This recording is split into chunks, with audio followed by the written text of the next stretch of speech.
Olá, boa noite, como vai você? Hoje, quarta-feira, 29 de março. Vamos ver o que o governo golpista fez com o orçamento, não? O governo corta 42 bilhões de reais em gastos e eleva imposto sobre folhas de pagamento de empresas. O objetivo da equipe econômica é tentar fechar buraco de 58 bilhões e 200 milhões de reais no orçamento para atingir meta fiscal de déficit primário de 139 bilhões de reais fixada para 2017. A equipe econômica do governo Michel Temer anunciou nesta quarta-feira, 29, uma série de medidas de aumento da arrecadação e de corte de gastos para fechar o buraco de 58,2 bilhões no orçamento e tentar atingir a meta fiscal fixada para 2017, que é de déficit de 109 bilhões. As medidas anunciadas foram: bloqueio de 42 bilhões e 100 milhões de reais em gastos públicos, receita extra com a reoneração da folha de pagamento, 4,8 bilhões de reais, receitas extras com relicitação de quadro elétricas, 10,1 bilhões de reais. Receita extra com a equiparação de alíquota de IOF de cooperativas de crédito com a cobrada de bancos, 1,2 bilhão de reais. As medidas foram divulgadas pelos ministros da Fazenda, Henrique Meirelles, e do Planejamento, Diogo Oliveira. O corte de gastos é maior que o previsto porque o governo decidiu não contar neste momento com uma outra receita extra, que viria da volta para a União de precatórios não resgatados. Precatórios são dívidas do governo com pessoas ou empresas reconhecidas pela Justiça. De acordo com o ministro da Fazenda, há 8,6 bilhões de reais em precatórios depositados, mas não resgatados pelos beneficiários. Meirelles informou que o governo não desistiu de contar com pelo menos parte desses recursos. Entretanto, vai aguardar por mais garantia jurídica de que os beneficiários realmente perderam direito ao dinheiro. Portanto, o bloqueio de gastos hoje em 42,100 bilhões de reais pode ficar menor para frente. O buraco de 58,2 bilhões de reais no orçamento foi provocado principalmente pela queda da previsão de crescimento da economia brasileira neste ano. A peça orçamentária de 2017 foi elaborada levando em consideração a previsão de alta de 1,6% para o PIB. Na semana passada, porém, o governo a reduziu para 0,5%. Com o desempenho mais tímido da economia, também cai a previsão de arrecadação do governo com impostos e tributos. Assim surgiu o buraco. Entretanto, dos 58,2 bilhões de reais, 3,4 bilhões são resultado de aumento de despesas federais. Fim da desoneração. O ministro da Fazenda anunciou que 50 setores serão excluídos da possibilidade de pagar imposto sobre a folha de pagamentos com base em um percentual da receita bruta, que representava uma tributação menor. Entre os setores que vão perder o benefício estão confecção, couros e calçado, têxtil, naval, aéreo, de material elétrico, autopeças, hotéis, plásticos, móveis, fármacos e medicamentos, equipamentos médicos e odontológicos, bicicletas, pneus e câmaras de ar, papel e celulose, brinquedos, instrumentos ópticos, suporte técnico de informática. Segundo o ministro da Fazenda, 4 setores vão continuar a optar pela desoneração da folha: transporte rodoviário coletivo de passageiros, ônibus urbano ou interurbano, transporte metroviário e ferroviário de passageiros, metrô e trem, construção civil e obras de infraestrutura, comunicação, rádio e televisão, prestação de serviços de informação, edição e edição integrada à impressão. Ele apontou que o benefício foi mantido a esses setores porque, no caso deles, o governo considera que a desoneração faz efeito, o que, disse Meirelles, não ocorre com os demais. A reoneração começa a valer apenas em julho, pois precisa cumprir a chamada noventena, que conta a partir do anúncio. Por isso, a previsão do governo é que a arrecadação com essa medida será restrita apenas aos meses de agosto a dezembro.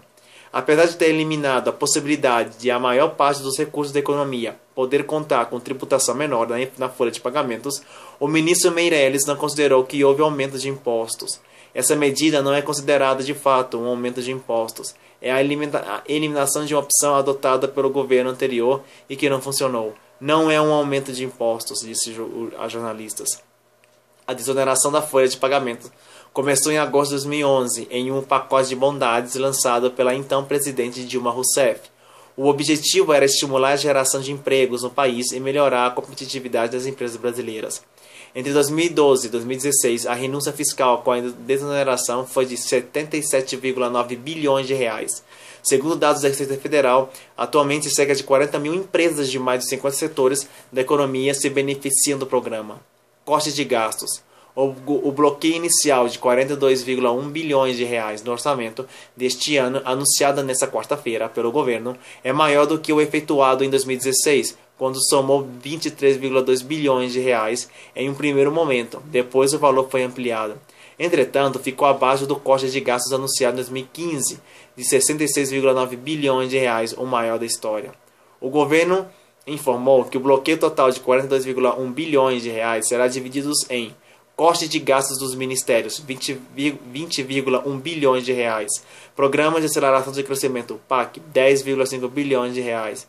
Emendas parlamentares obrigatórias, 5,4 bilhões de reais. Emendas não obrigatórias, 6,1 bilhões de reais. O ministro do Planejamento, Diogo Oliveira, não detalhou como o corte de 20,1 bilhões será distribuído entre os ministérios. Informou apenas que o governo vai respeitar a aplicação mínima de recursos para alguns setores, como saúde e educação. Diogo Oliveira informou ainda que não haverá corte em programas sociais como o Bolsa Família. Hidrelétricas. Ao contrário do que ocorreu em anos anteriores, o governo optou por não divulgar as medidas para cobrir o rombo no orçamento no dia 22 de março. Um dos motivos, segundo o ministro da Fazenda, Henrique Meirelles, é que o governo preferiu esperar por decisões judiciais que liberariam a relicitação de algumas hidrelétricas. Segundo o ministro, as decisões vieram nessa semana e elas vão permitir ao governo retomar o controle de 4 usinas hidrelétricas: São Simão, Jaguara, Volta Grande e Miranda. O governo pretende relicitá-las ainda neste ano. A previsão é arrecadar um total de 10,1 milhões de reais com o leilão delas.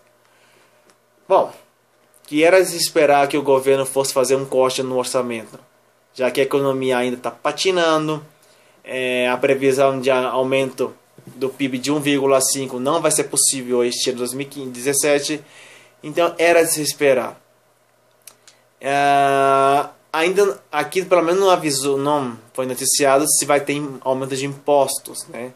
Apenas na folha de pagamento, mas eu acredito que se a folha de pagamento das empresas vai receber essa remuneração novamente, isso significa que pode ser que os produtos que essas empresas produzam também fiquem um pouco mais caros e vai acabar tendo impacto na inflação.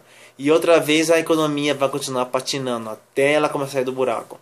Se fez bem ou fez mal, o tempo vai dizer, né? Mas que o governo federal sempre consegue arrancar mais dinheiro do povo brasileiro, isso é certo. Enquanto muitas precariedades existem pelo país, estradas que até hoje nunca foram asfaltadas, como que acontece no norte do país, entre Mato Grosso e Pará, que é praticamente um lamaçal inteiro, não, quilômetros e quilômetros, que não tem um pedaço de asfalto, e acaba que a produção da agricultura acaba sendo afetada, que não consegue escoar a produção.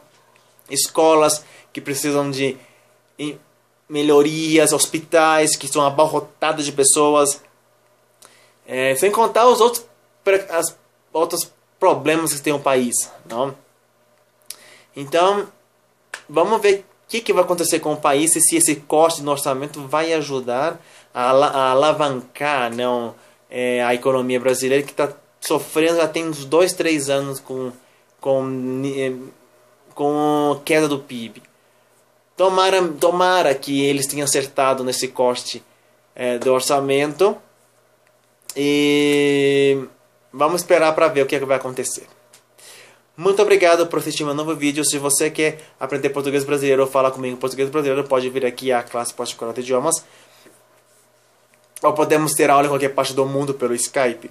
Compartilhe esse vídeo com sua família, com seus amigos, com seus inimigos, com qualquer coisa que você tiver contato. Curta minha página no Facebook, vão lá pessoal, falta um pouco para alcançar as 200 curtidas, então estou esperando a ajuda de vocês. Se inscreva no meu canal no YouTube, que é uma forma de ajudar o meu canal a crescer, que eu tenha motivação de fazer meus vídeos diários, então eu peço aí a colaboração de vocês. Lá no meu canal vocês podem encontrar vídeos em inglês, espanhol, italiano, português brasileiro. Está muito interessante os outros vídeos também de várias notícias em várias partes do mundo. Agora que está terminando esse período na língua portuguesa brasileira, né, vou dizer assim, eu vou chamar de língua brasileira. Termina agora dia 31 de março, esse mês dedicado ao nosso querido idioma. Mas lá vocês podem encontrar outros vídeos de outras notícias que já foram veiculadas, que são muito interessantes, vão gostar muito. Comentem meus outros vídeos, compartilhem meus outros vídeos. Será também um prazer falar com vocês pelo WhatsApp. Aqui está meu número do WhatsApp. Pode mandar WhatsApp, não importa a hora que for. Pode mandar que eu respondo na medida do possível, ok? Vai ser um prazer interagir com vocês. E eu me despeço aqui, desejando a todos uma excelente noite de quarta-feira, uma manhã de quinta, uma tarde de quinta. Quem sabe onde é que você estiver vendo esse vídeo. Um abraço a todas as pessoas que estão em Portugal, em Cabo Verde, em São Tomé e Príncipe, em Angola, em Moçambique, em Timor-Leste, no meu querido Brasil, em Guiné-Bissau, em Guiné Equatorial também, e a todas as pessoas espalhadas pelo mundo que falam português, ok, pessoal? Muito obrigado e a gente se vê amanhã com outra notícia interessante, ok? Um abraço a todos, valeu, tchau!